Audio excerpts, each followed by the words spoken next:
Bom, então o primeiro passo é você fazer o download da lista de exercícios. Está aqui nesse link, ó, bit.ly/exercícios dinâmica, tá? Faça o download para você poder, em outro dispositivo, um dispositivo você vai assistindo a resolução e no outro você vai acompanhando ali. Se precisar, o ideal é cada vez que eu for resolver esse exercício, você parar e ler a questão antes, tentar resolver sozinho e depois acompanhar a resolução comigo, tá? Você pode também, uma outra sugestão legal também é você imprimir essa lista, né? Imprime aí na sua casa e vai fazendo a lista antes e depois vai assistindo a correção, tá bom? Vamos lá. E a primeira questão, a questão do Enem.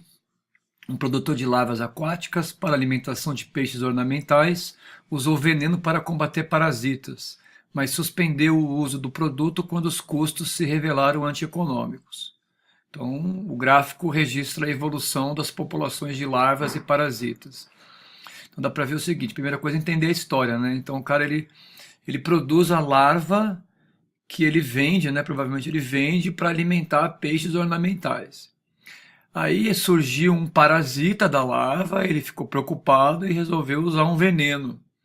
Mas aí quando ele começou a usar o veneno, ele viu que o veneno encareceu demais, né? Aumentou demais o custo. E aí ele suspendeu o uso do veneno.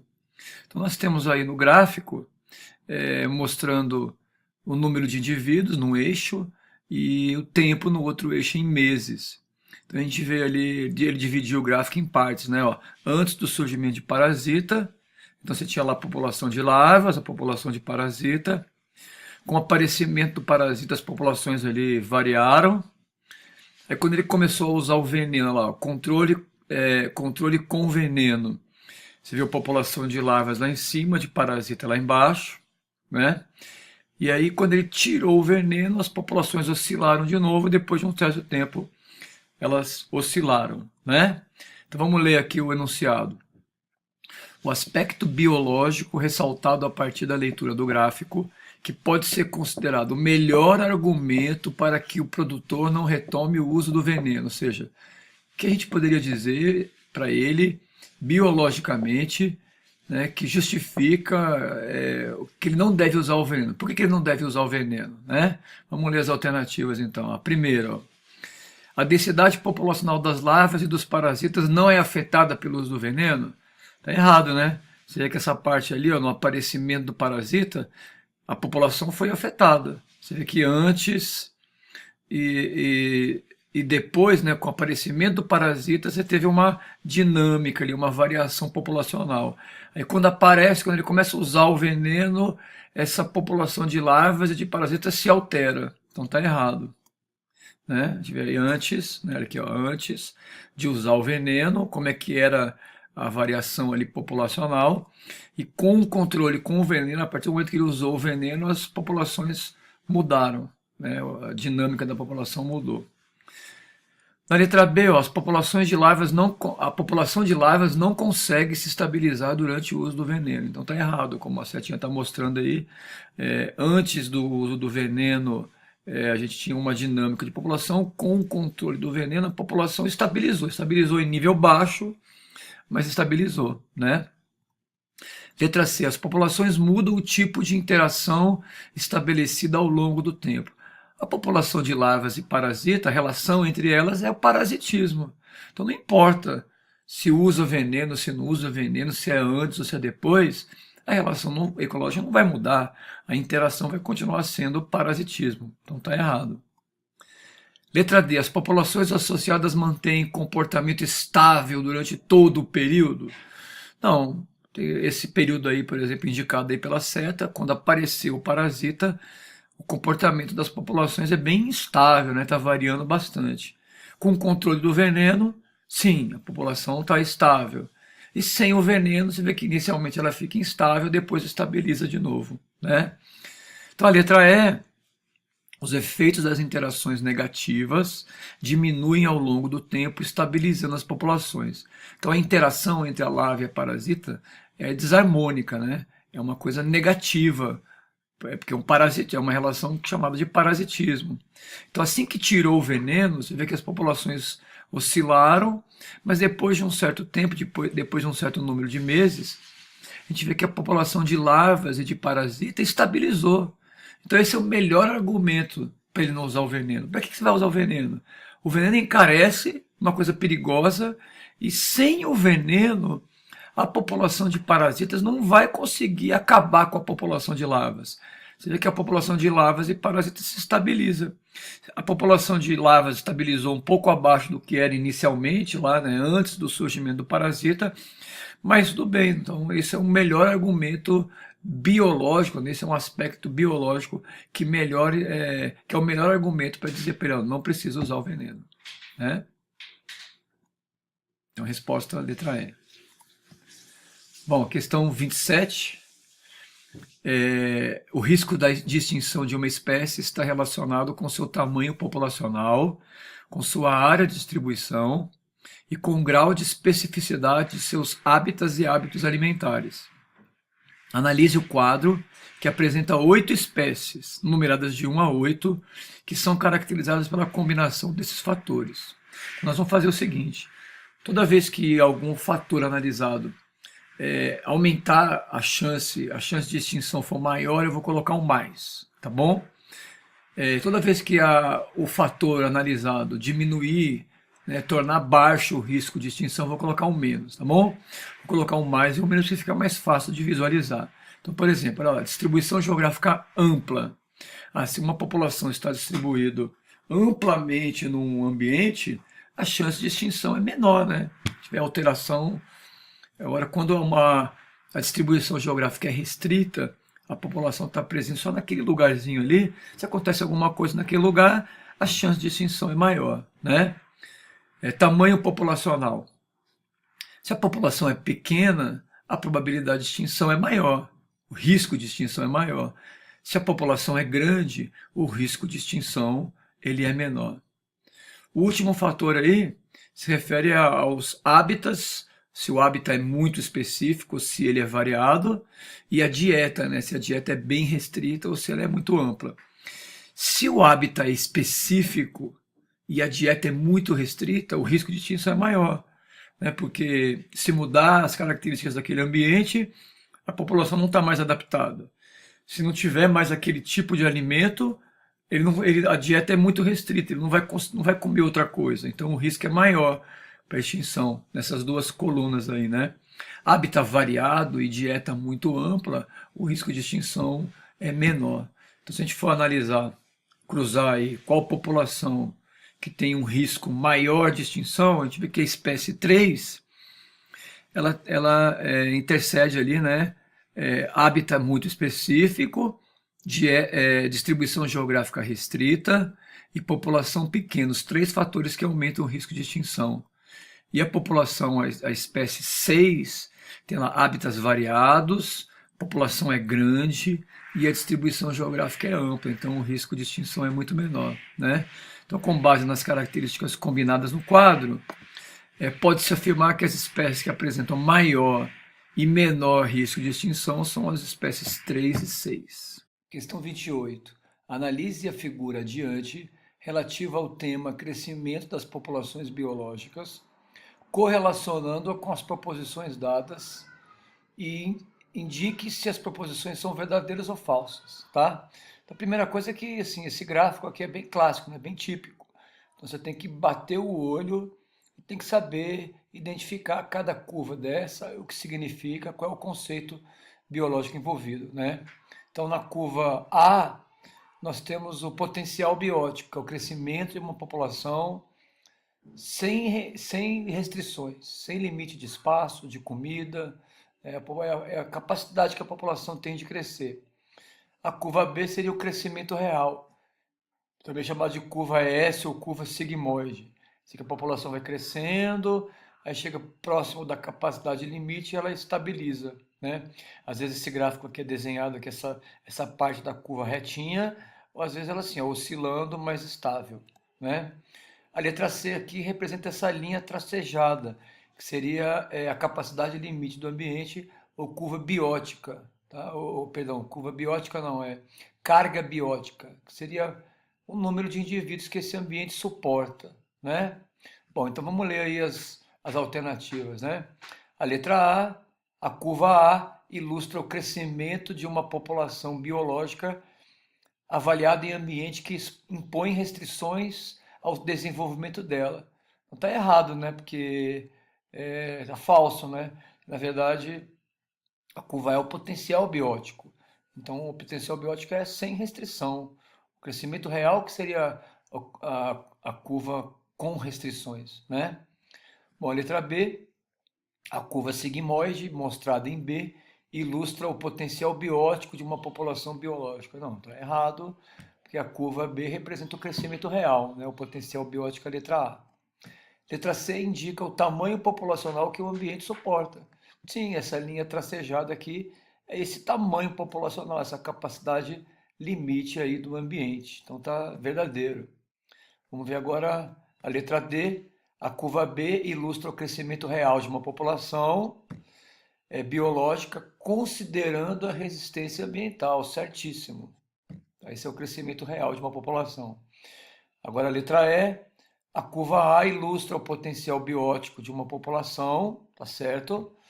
Fatores como disponibilidade de alimento, parasitismo, predatismo, etc., não influenciam. É verdade, esses fatores não influenciam.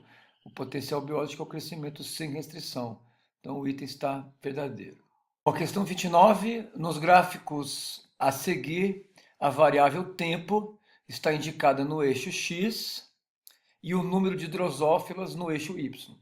Assinale a alternativa correspondente ao gráfico que representa corretamente o crescimento de uma população de drosófilas mantidas em meio de cultura adequado, sem restrição de nutrição, aeração e espaço. Se você não sabe o que é drosófila é a mosca doméstica, mas mesmo se você não soubesse o que é uma drosófila, ele está falando, independente de qual organismo, o crescimento de uma população no meio de cultura adequado, quer dizer, tem comida adequada, sem restrição de nutrição, aeração e espaço, quer dizer, a gente está falando do crescimento de uma população sem a resistência ambiental. Então, esse crescimento é típico do potencial biótico, né? Olha aqui essa figura aqui que mostra vários gráficos. Ó. Olha aqui a curva do potencial biótico, o crescimento real aqui de vermelho, de azul seria a carga biótica, né? Essa área aqui seria a resistência do meio. Então, uma população de drosófilas crescendo sem a resistência do meio, ela vai ter esse padrão de crescimento aqui que é típico do potencial biótico. Então, a resposta certa é a letra C. Questão 30. Manhoso, melindroso, dengoso são sinônimos de dengue, pois as pessoas com essa virose ficam indispostas e prostradas.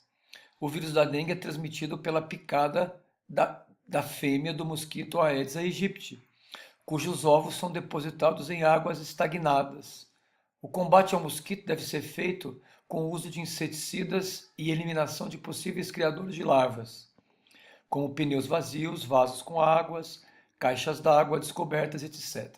O gráfico a seguir representa a ação efetiva de combate aos mosquitos. Então aqui a gente tem o número de mosquitos em milhares e aqui o tempo. E o gráfico foi dividido em 3 regiões, A, B e C. A gente tem um padrão de crescimento populacional. Bom, um estudante analisando os gráficos fez 3 afirmações. Vamos ler as afirmações. No intervalo a população de mosquitos estava em equilíbrio com o meio ambiente. Estava, apesar da população estar aumentando, diminuindo, estar aumentando e diminuindo, a gente vê que tem uma tendência estável. A população está oscilando, mas ela está estável. Então, no intervalo A, sim, a população estava em equilíbrio com o meio ambiente. No intervalo B, pode-se concluir que as medidas profiláticas no combate aos mosquitos tiveram um resultado bastante positivo. É bem plausível, né, essa afirmação, porque a gente está vendo que a população de mosquitos ela diminuiu bastante, né? Então a gente pode sim concluir que as medidas profiláticas tiveram um resultado bastante positivo, né? No intervalo C, vamos aqui ouvir o intervalo C, a população de mosquitos voltou ao equilíbrio inicial com o meio, recuperando-se após terem passado os efeitos das medidas profiláticas. Não, né? Porque ela continua, a população está estável, mas ela não voltou ao equilíbrio inicial. Você vê que inicialmente a população estava aqui em cima, ela estabilizou, mas num num número baixo. Então o item está errado, então a resposta certa é a letra B, 1 e 2 estão corretas. Bom, a questão 31, no gráfico abaixo, as letras A, B, C e D representam respectivamente. Então, de novo, ó, mais uma questão que mostra essas curvas aí que são clássicas, né? São típicas de dinâmica de populações. Você tem que bater o olho e tem que saber identificar. Então, de novo, nós temos a letra A, seria a carga biótica ou capacidade limite do carga biótica ou capacidade limite do ambiente. A letra B é o potencial biótico. A letra C é o crescimento real da população. Então, a resposta certa está aqui, ó. A letra A, carga biótica, B, potencial biótico, C, crescimento real e D, resistência do meio. Agora vamos para a questão 32, né? Escolha a alternativa que completa a frase a seguir. Ele tem dois espaços, aumentam o tamanho de uma população. Então eu preciso achar qual desses dois fatores aumentam, né? Então a letra A fala em natalidade e emigração. A natalidade aumenta, mas a emigração é quando o indivíduo sai da população, isso diminui o tamanho da população, né? Letra B, mortalidade e imigração. A mortalidade diminui o tamanho da população e a imigração também diminui. Letra C, mortalidade e imigração. A imigração aumenta, mas a mortalidade diminui o tamanho da população. Letra D, emigração. A imigração diminui o tamanho da população. Eu quero dois fatores que aumentam o tamanho. Letra E, a natalidade aumenta o tamanho da população e a imigração também é a entrada, né, de indivíduos. Então, ela também aumenta. Então, resposta letra E. Questão 34, uma questão do Enem, que à primeira vista ela parece difícil, mas depois de analisar e ler as alternativas, ela acaba se tornando fácil, né? O esquema a seguir representa diversos meios em que se alimentam aves de diferentes espécies que fazem ninho numa mesma região. Então, vou tentar aqui ampliar aqui a imagem, ó, olhar mais de perto essa imagem. Olha aqui, ó. Então, nós temos ave tipo 1, tipo 2, tipo 3 e tipo 4. Aqui estão os locais onde elas se alimentam. Dá para ver que todas elas têm nidificação no mesmo lugar, né? Todas elas constroem os seus ninhos no mesmo lugar. Mas a ave do tipo 1, ó, ela se alimenta aqui, ó, nos charcos salgados. A ave do tipo 2 se alimenta em charcos salgados, e aqui na estepe salgada e aqui nas dunas, ou no mar, né? A ave do tipo 3 tem todos esses locais de alimentação e a ave tipo 4 aqui. Então vamos voltar para as alternativas. Olha lá, ó. Então, com base no esquema, uma classe de alunos procurou identificar a possível existência de competição alimentar entre essas aves e concluiu que, bom, primeira coisa, para haver competição, deixa eu botar minha janelinha aqui para cima, para haver competição, duas populações têm que ter o mesmo nicho ecológico, eles têm que disputar os mesmos recursos. Essa questão não traz essa informação, ela simplesmente mostra onde cada tipo de ave se alimenta, o local onde ela se alimenta, mas não fala que tipo de alimento. Então eu posso até ter duas aves comendo, por exemplo, em charcos salgados, mas um come uma coisa, o outro come outra. Então eu não tenho informações suficientes para ter certeza se há competição ou não, né? Eu consigo ver, por exemplo, que entre a espécie, a população do tipo 1 e a do tipo 3, com certeza não tem competição, né? Porque você vê que a espécie 1 ela se alimenta no charco salgado e a 3 nas dunas. Mas as outras populações, elas compartilham, todas as outras, a 1, a 2 a 3, pelo menos ali no charco salgado elas estão comendo.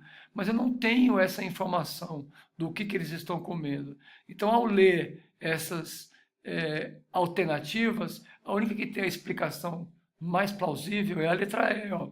Não se pode afirmar se há competição entre as aves que se alimentam em uma mesma região, sem conhecer os tipos de alimento que consomem. 35, hein? Vamos lá. Ao longo do século XX, a taxa de variação na população do Brasil foi sempre positiva, ou seja, ao longo do século XX a população sempre cresceu. Essa taxa leva em consideração o número de nascimentos, de mortes, de emigrantes e de imigrantes por unidade de tempo. É correto afirmar que no século XX, então, se uma população está crescendo ou está diminuindo, depende do balanço, né, da somatória do número de mortes, o número de emigrantes, imigrantes e de nascimento. Lembrando que a taxa de nascimento a gente vai somar a população, de morte vai diminuir, de emigrante vai diminuir, de imigrante vai somar. Então a relação entre esses 4 fatores é que vai determinar se a população cresce ou não, né?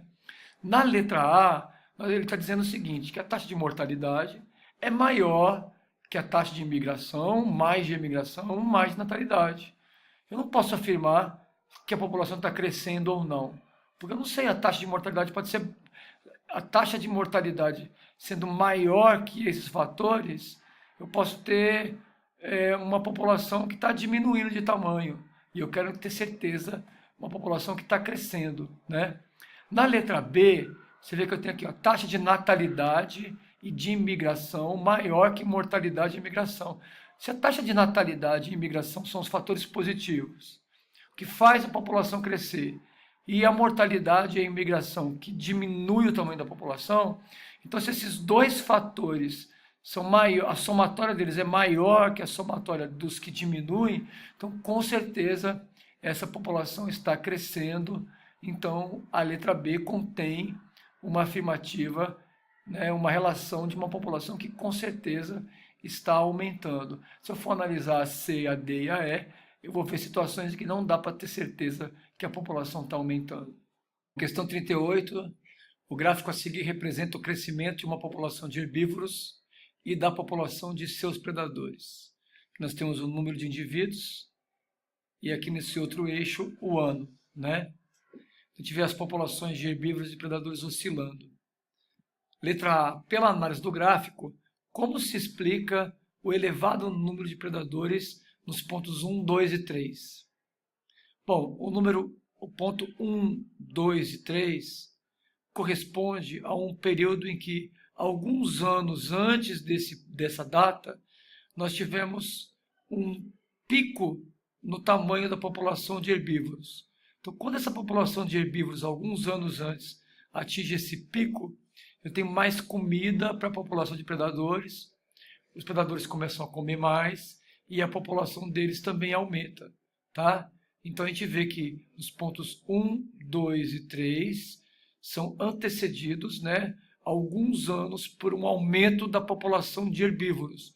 Aumentando a população de herbívoros, tem mais comida para os predadores, a população de predadores também aumenta. Tá bom? Sua resposta aqui por esse caminho. Letra B. Se a partir de 1935 os predadores tivessem sido retirados da região, o que se esperaria que acontecesse com a população de herbívoros? Olha, num primeiro momento a população de herbívoros ia aumentar bastante, tá? E num segundo momento a população de herbívoros ia cair bastante. Por quê?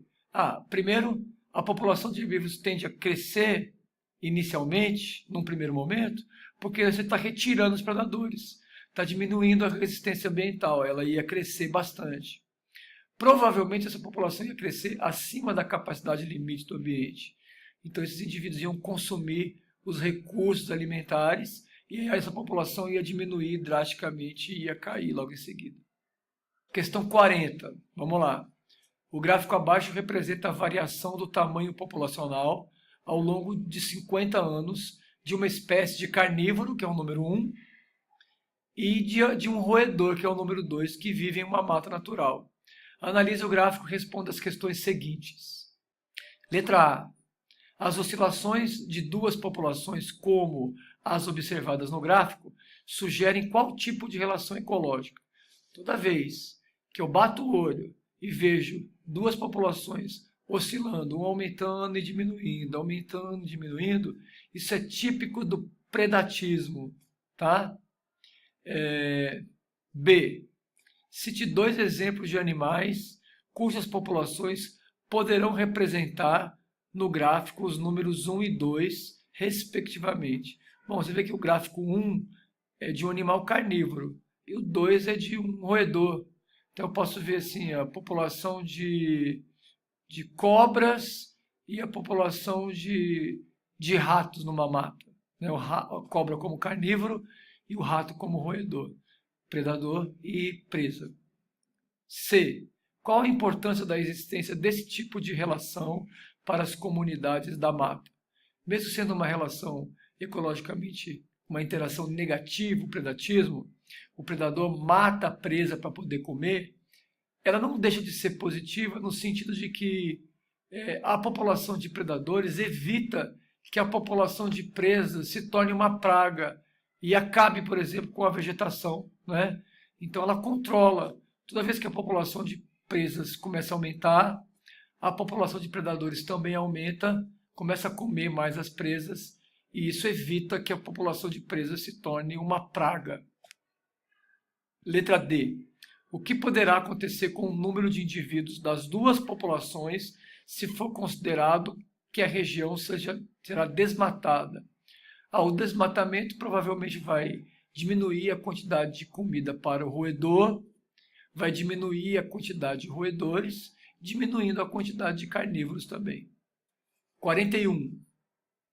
Os gráficos mostram os resultados das curvas de crescimento das espécies Paramecium caudatum e Paramecium bursária, no gráfico A, e das espécies Paramecium caudatum e Paramecium aurelia no gráfico B, quando essas espécies foram cultivadas no mesmo frasco. Então, observe que são 3 espécies envolvidas: Caudatum bursária, Caudatum e aurelia. Cultivadas Caudatum e bursária no mesmo frasco, e depois Caudatum e aurelia no mesmo frasco. Num eixo nós temos o número de indivíduos, no outro o tempo. A gente consegue ver que no gráfico A, Caudatum e bursário são 2 populações que coexistem. Mesmo compartilhando o mesmo frasco, mesmo sendo cultivadas no mesmo frasco, a população cresceu e depois estabilizou.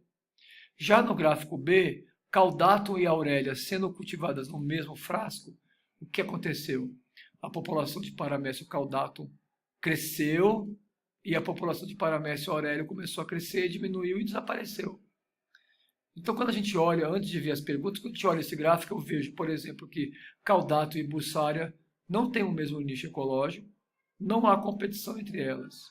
E Paramecium caudatum e aurelia, no gráfico B, têm o mesmo nicho ecológico, disputam os mesmos recursos, há competição, e aí nós temos o princípio de Gauss, o princípio da exclusão competitiva. Quando 2 populações têm o mesmo nicho ecológico, a tendência é uma população continuar existindo e a outra desaparecer. Analisando os gráficos, responda. Letra A. O que se pode dizer dos nichos ecológicos explorados pelas espécies de Paramecium no gráfico A e B? Então, podemos dizer que no gráfico A, as populações têm nichos ecológicos diferentes e no gráfico B as populações têm o mesmo nicho ecológico. Letra B. Como se explicam os resultados das curvas de crescimento de Caudatum e bursária no gráfico A quando cultivadas no mesmo frasco? Como é que se explica isso? Bom, a questão anterior a gente já disse que elas têm nichos ecológicos diferentes, né? Mas então eu vou explicar de uma outra forma, não vou usar o mesmo recurso, o mesmo argumento. Eu diria que Paramecium caudatum e bursária consomem recursos alimentares diferentes, por isso não existe competição entre elas, podendo então as 2 populações coexistirem. Aqui na questão 42, uma questão da FUVEST, letra A. Apesar de o predatismo ser descrito como uma interação positiva para o predador e negativa para a presa, pode-se afirmar que os predadores têm um efeito positivo sobre a população de presas. Explique como uma população de presas pode ser beneficiada por seus predadores. A princípio parece estranho, né? Se o predador mata a presa para comer, como é que o predador pode ser bom para a presa? Bom, nós discutimos isso até em outra questão. Se a população de presas ela regula perdão, se a população de predadores regula a população de presas, né, ela vai evitar que a população de presas se torne uma praga. Porque se a população de presas crescer demais, ela vai consumir os recursos e aí ela mesma vai, né, desaparecer. Né? Então, essa é a resposta. A população de predadores evita que a população de presas se torne uma praga. Letra B. Alguns ecologistas consideram os herbívoros comedores de semente como predadores das populações de plantas que lhes fornecem o alimento. Já os herbívoros que se alimentam apenas das folhas são considerados parasitas das plantas que comem. Justifique. Isso é fácil. Quando o herbívoro está comendo a semente, dentro da semente nós temos um embrião, um organismo vivo. Então ele está matando para comer. Isso configura predatismo. Quando o herbívoro está comendo apenas as folhas, ele está comendo uma parte da planta. A planta continua viva. Então ele está sobrevivendo às custas da planta, prejudicando a planta, mas sem eliminá-la. Isso caracteriza o parasitismo. Questão 43. Alguns moluscos têm importância sanitária. Um exemplo comprovado é do planorbídeo Bionfalaria glabrata, que está relacionado ao ciclo de uma doença que atinge os humanos. Por outro lado, ainda não foi comprovado se a catina fúlica está relacionada com a incidência de meningoencefalite. Esse gastrópode foi introduzido no Brasil sem estudos prévios, visando substituir com vantagens o escargot, que era um molusco utilizado como alimento. Aí vem duas perguntinhas. Apesar da letra A, ela não tratar de dinâmica de populações, eu vou responder, tá? Mais rapidamente, mas eu vou responder. A qual doença os caramujos bionfalares estão relacionados? A esquistossomose, ou barriga d'água. Qual o papel dos caramujos no ciclo dessa doença? Os caramujos são hospedeiros intermediários. O causador da esquistossomose, ou barriga d'água, que é o Esquistossoma mansoni, é um parasita que precisa de 2 hospedeiros para completar o seu ciclo de vida. O homem é o hospedeiro definitivo e o caramujo Bionfalaria é seu hospedeiro intermediário. No caramujo entra um tipo de larva cercária que se reproduz de forma assexuada e saem outras várias larvas. No caramujo entra a larva miracídio, tá? Que se reproduz assexuadamente, sai do caramujo a larva cercária, que penetra em humanos e que vai produzir a forma adulta e causar a doença. Em que ambiente ocorre a contaminação dos humanos? Em lagoas, né, em água doce, onde existe o caramujo e existe a larva cercária. Então é nesse tipo de ambiente que acontece a contaminação dos humanos. E a letra B é que trata mais de dinâmica de populações, né? A catina fúlica está aumentando rapidamente, está destruindo a vegetação de algumas regiões. Dê uma explicação possível do ponto de vista ecológico para essa proliferação. A explicação é de que a catina, então, foi introduzida no Brasil. Veio da África, é uma espécie exótica. Então, ela se tornou uma praga no Brasil, destruindo a vegetação, provavelmente porque, por ser uma espécie exótica, ela não encontrou predadores naturais. E nós já vimos em questões anteriores que os predadores controlam a população de presas, evitando que ela se torne uma praga. Então esse caramujo foi introduzido, não encontrou predadores naturais, encontrou um ambiente favorável à sua proliferação e se tornou uma praga, destruindo a vegetação dessas regiões.